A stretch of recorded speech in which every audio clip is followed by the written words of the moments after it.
God. After our lap, I said, yeah, because we already did a lap to make sure we could get a lap with this beauty. After our lap, I said, well, we're not the fastest, but we're definitely the coolest out there. And I think you guys can agree. So thank you very much for making this happen. Welcome, this was Misha. amazing. We've been trying to make ride. it happen for months, I think. There were a couple of things in between hopping in, but now finally we are here.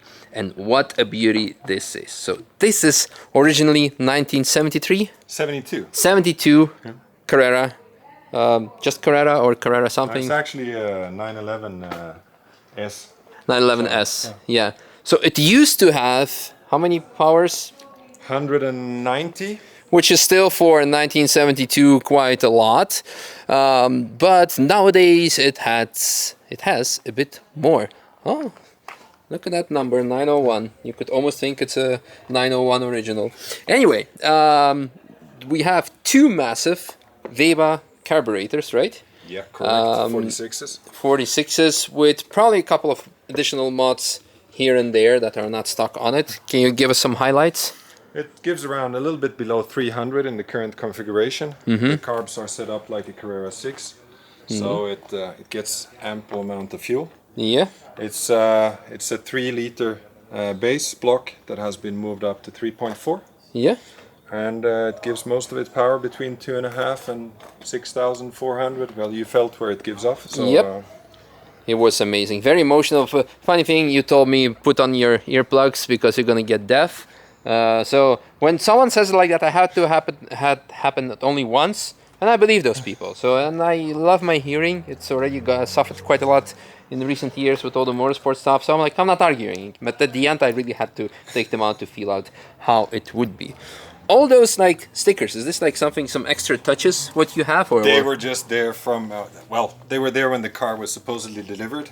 When we redid it, because we basically tore it apart. So this car started its life as a race car. Okay. But I thought it started its life as a normal car that would later modify it to a race car.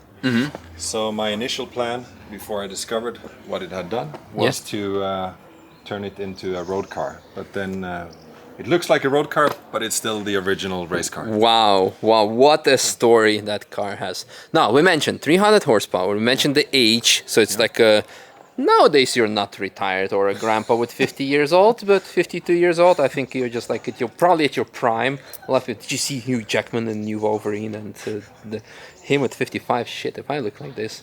I mean, I don't look like this with my 34, so forget about it. Anyway, if many cars in 50 years are gonna look like this, then we have bright future as petrol heads or car guys. But we mentioned the power, we mentioned the age, we didn't talk about another important factor, the weight. Yeah, so full petrol and there's a 100-liter tank, but no driver. It's 1,060. Wow. So it's quite light from original. So dry weight is 960. Yeah. Basically. The metal is a bit thinner. Some parts are aluminium, or the metal was thinner from the factory. From back in the days, because on the interior it looks so amazing, and I love it from old cars. Listen to this. No soft close. You can keep doing that all day long. Amazing. So it actually talks to you. It's like when you open it, it says hello. Look at this. Look at this fantastic leather interior. So the pedals are traditional Porsche. Had a bit of difficulties, to be honest, to do heel and toe, but that's me. It's not the car, because I've driven many manual cars today, and this was just like completely different pedal configuration, and I did not want to, well, try different things because there was a lot going on in this car. So you really need to drive it and you feel that you're driving it. What's the shifter? Because it doesn't look original. Is it something special? It's a Vivo short shifter, okay. Which makes the shifting a little bit shorter, a little bit faster. It's still very slow. And still very classic. It has also a very nice feature over here. It has a pin, and that is basically a lock mechanism to make sure that you will not yeet reverse gear while you're in fifth or any other gear, and then yeah, goodbye to your engine basically. Yeah, the rest of the interior is also fantastic. All the leather, no Alcantara, because that didn't exist back in the days. So it's all classic, all nice chrome, all beautiful. This is also like the modern RS. This is the way to pull the door open. Basically, you pull on this leather strap. This is amazing, and all the gauges, everything is OG, legit. I mean, time conform, a bit modernized, but still classic. Even the old levers for the hand choke and the heater, yep, are over there. And that's kind of it. Oh, can we look at the frunk? Well, the trunk, because that's a Porsche, so that's what we have.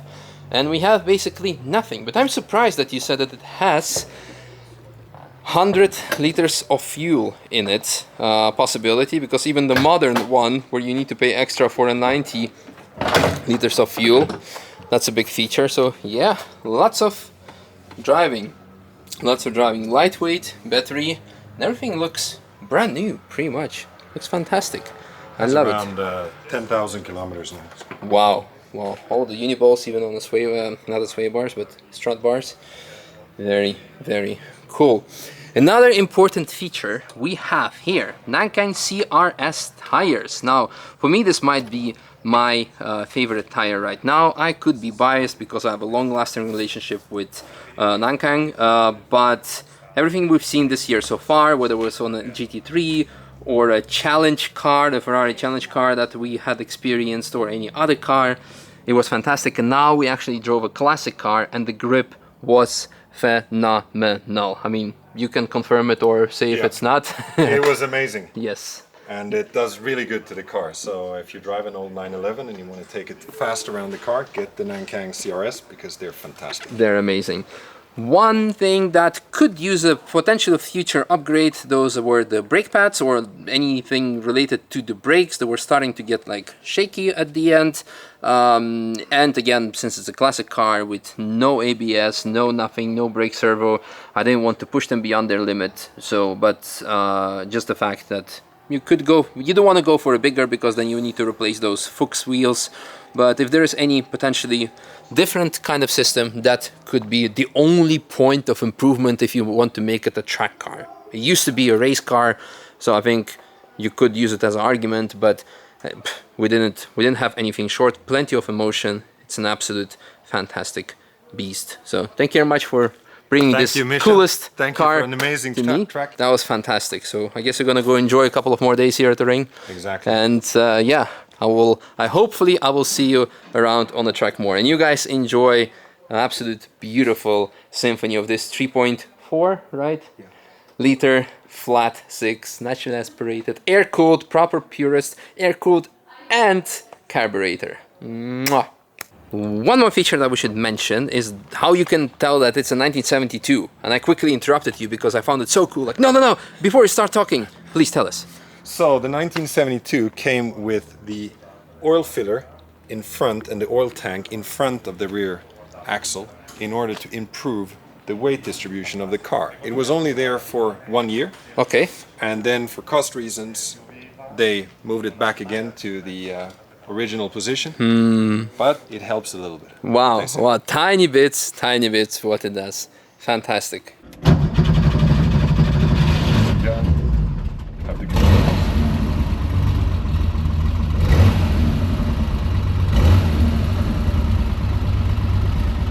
70 degrees. Usually doesn't go much higher than 80. There's two big front oil coolers. The engine is 3.4 liters, 300 horsepower, 2 Weber carburetors. All right. Yeah. Speedometer at 200, you're actually doing 170. Okay. So it's roughly 25 wrong at that speed. At 100, you're doing 90. Okay. So, but I guess you go on field. I go on field, yeah.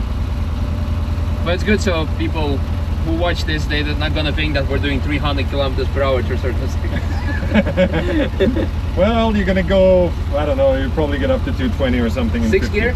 5 gears. 5 gears. So you have a blocker here, to get it into reverse. Okay. It's short. There's a short shifter in it. It's a good 915 gearbox, but it's not a modern gearbox. Okay. Yep. You'll feel it on the way when we drive there. What else is there to know? Once it lets go, it completely out of grip. Yeah, we're not gonna try to do it. No. So what's the red line? It flips out at 7.7. 7.7. Okay. There's not much power after 6.8. Okay. So it falls quite sharply there in the way it's set up now, because the engine gives 340. If we tune the Weber is perfect for race, but then it's undrivable outside. So we've tuned it down, but then you get this loss of power at the end. Yeah.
Thank you. Excellent driving. Thank you. Fantastic car. Nothing to add. Really, really good. For a 50-year-old baby, fantastic. Wow. Highly impressive. But you get to work in it. Yes, it feels like I've done something today. I'm very happy about it. No, it's incredible. I mean, the feedback, of course, like the high-speed stability, none. But who cares? That's not why you drive this car. It's fantastic. Well, let's see if they're gonna ban us for noise, because they were looking for someone. Not for us. Good. Retired people get higher decibel scores, that's fine. No, this is amazing. I mean, my only like, I couldn't get used to the heel and toe properly because I was driving all kinds of different position pedal cars today. That was my only thing, but it was still not horrible. I think front brakes need a bit of work because they started vibrating also throughout the lap, and you smell them now as well. That's the only thing I would add. The rest, the engagement, it's fantastic. You need to get different brake pads now. Yeah, but it's amazing. I loved it. Good. We were obviously not the fastest out on the track, but we were the coolest ones. So, very, very, very nice. I love it. That's a proper way to end the Sunday driving on TF. Thank you so much for the experience. Thank you. Thank you for the great drive. Yeah, hope you enjoyed. I did. I loved it. Woo! But you really get to work it. Yeah, but it's great. And the car is, it communicates so well with you. It's really great because yes, I know what you mean. If it goes, it goes, and then it's done. But you can feel where the limit is. I mean, the tires are also doing a fantastic job as well. So they are amazing, those tires. Yeah. I drove it before on a pair of Pirelli P7, and then you basically drift them through every corner. Yeah. No, this was so nice. You could just like already, it sticks, and that's it.